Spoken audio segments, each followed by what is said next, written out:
Assalamualaikum warahmatullahi wabarakatuh. Sebelum pelajaran dimulai, marilah kita berdoa menurut agama dan keyakinan masing-masing, agar kita senantiasa diberikan kemudahan dan kelancaran dalam menuntut ilmu. Halo, apa kabar anak-anak? Kali ini Bu Nurma akan menyampaikan materi seni budaya tentang seni lukis. Apa saja yang akan kita bahas dalam materi kali ini? Kita ikuti ya. Kita akan mempelajari tentang unsur, prinsip, dan aliran-aliran dalam seni rupa atau seni lukis.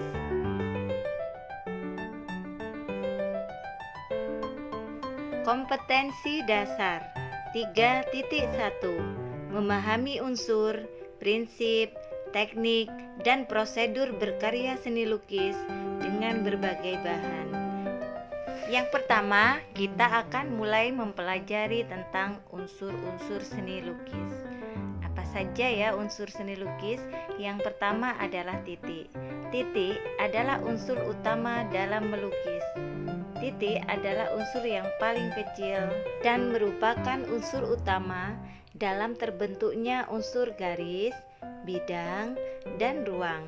Selanjutnya yaitu garis. Garis adalah termasuk unsur seni rupa dua dimensi. Unsur ini merupakan dari unsur titik-titik hingga membentuk sebuah garis. Sebuah garis memiliki dimensi memanjang dengan arah tertentu. Ada beberapa macam-macam garis, seperti garis pendek, garis panjang, garis vertikal, ataupun garis horizontal. Selanjutnya yaitu unsur bidang. Bidang adalah unsur seni rupa yang dihasilkan dengan menggabungkan beberapa garis hingga membentuk beberapa sisi. Bidang merupakan dimensi kedua yang memiliki ukuran panjang dan lebar. Contoh bidang misalnya adalah persegi, segitiga, trapesium, dan lain-lain. Selanjutnya yaitu unsur ruang. Ruang merupakan unsur seni rupa yang memiliki dua sifat, yaitu semu dan nyata. Dalam karya dua dimensi, ruang bersifat semu karena hanya berupa penggambarannya saja. Sementara dalam karya tiga dimensi, ruang bersifat nyata dan dapat dirasakan secara langsung.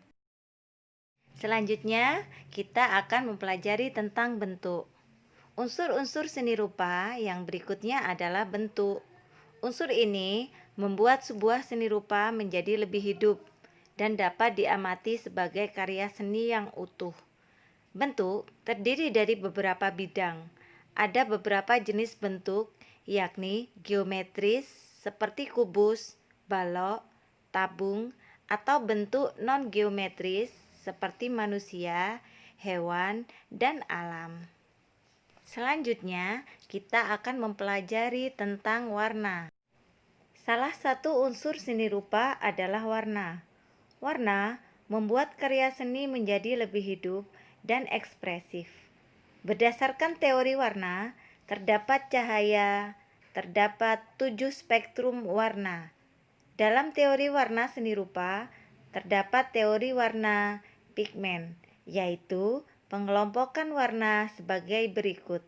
Warna primer, yaitu warna dasar atau pokok yang tidak dapat diperoleh dari campuran warna lain. Contohnya adalah merah, kuning, dan biru. Warna sekunder yaitu warna yang dapat diperoleh dengan mencampur dua warna dasar dalam takaran tertentu.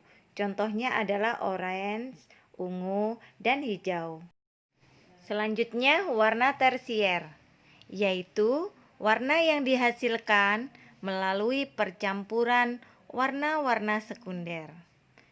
Kemudian ada yang namanya warna analogus, yaitu deretan warna yang letaknya berdampingan dalam lingkaran warna. Misalnya kuning ke hijau-hijauan atau orange ke merah-merahan. Selanjutnya Ada juga yang namanya warna komplementer, yakni warna kontras yang letaknya berseberangan dalam lingkaran warna. Misalnya kuning dengan ungu, merah dengan hijau, dan lainnya. Nah, sekarang marilah kita perhatikan diagram warna berikut. Cantik bukan warna-warnanya?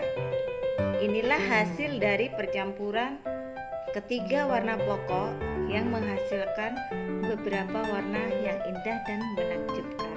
Selanjutnya kita akan mempelajari tentang tekstur. Tekstur juga termasuk salah satu unsur-unsur seni rupa 3 dimensi. Pengertian tekstur pada seni rupa adalah sifat dari keadaan permukaan bidang pada suatu karya. Tiap benda tentu memiliki tekstur yang berbeda-beda. Meski ada yang hampir sama, tekstur terdiri dari dua, yaitu nyata dan semu. Tekstur bisa kita artikan juga nilai raba suatu permukaan benda. Nah, unsur berikut ini yaitu unsur gelap terang. Unsur ini tidak kalah pentingnya dengan unsur yang lain. Unsur gelap terang tergantung terhadap intensitas cahaya. Artinya, semakin besar intensitas cahaya, maka akan semakin terang. Sebaliknya, semakin kecil intensitas cahaya, maka akan semakin gelap. Dalam karya 2 dimensi, unsur gelap terang dibuat berdasarkan gradiasi atau gradiensi dan pemilihan warna. Selanjutnya kita akan mempelajari tentang prinsip seni lukis. Prinsip yang pertama adalah kesatuan. Prinsip kesatuan atau unity adalah wadah unsur-unsur lain di dalam seni rupa, sehingga unsur-unsur seni rupa saling berhubungan satu sama lain dan tidak berdiri sendiri, sehingga unsur seni rupa akan bersatu padu dalam membangun sebuah komposisi yang indah, serasi, dan menarik. Prinsip kesatuan merupakan bahan awal komposisi karya seni.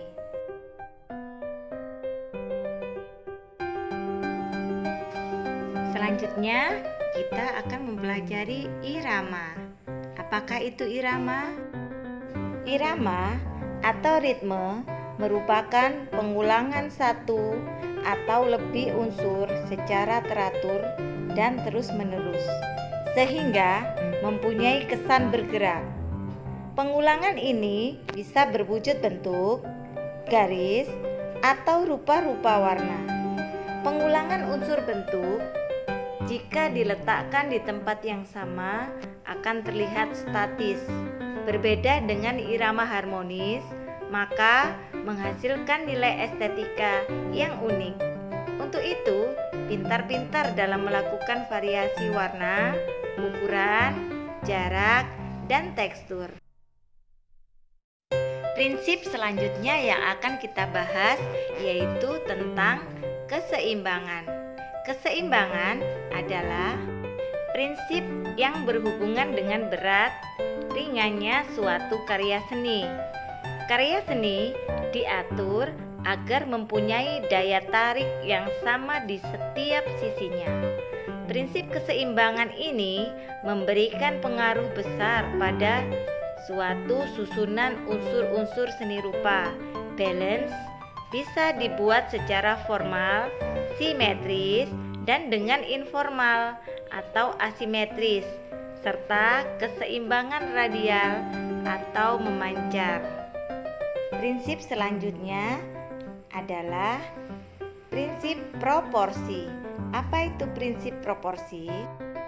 Prinsip proporsi yaitu ukuran perbandingan antara benda satu dan benda lainnya, membandingkan bagian satu dengan bagian lainnya, sehingga terlihat selaras dan enak dipandang. Besar kecil, panjang pendek, luas sempit, tinggi rendah adalah masalah prinsip proporsi.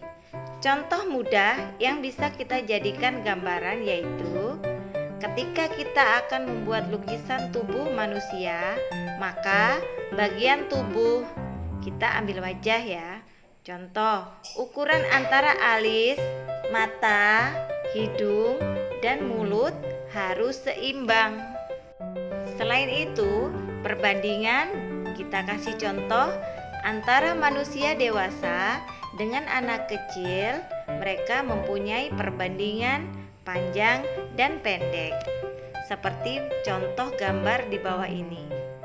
Prinsip yang akan kita bahas selanjutnya yaitu tentang prinsip komposisi.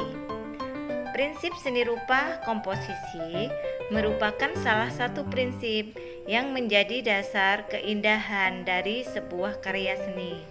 Karena komposisi berhubungan dengan penyusunan unsur-unsur seni rupa sehingga menjadi susunan yang teratur dan serasi.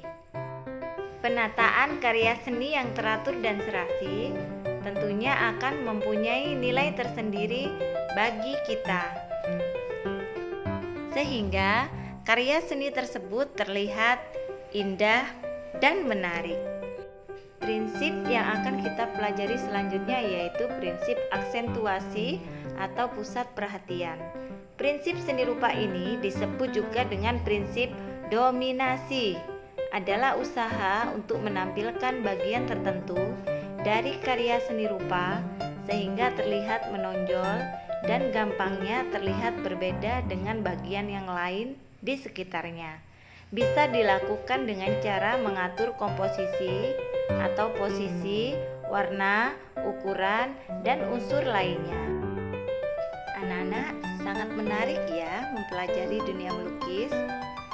Nah, tugas individu kalian yaitu mengapa kita perlu mempelajari unsur dan prinsip seni rupa atau prinsip seni lukis terlebih dahulu sebelum kita mulai melukis. Nah, tuliskan pendapatmu ya. Sampai jumpa pada materi selanjutnya ya, yaitu tentang aliran seni rupa. Wassalamualaikum warahmatullahi wabarakatuh.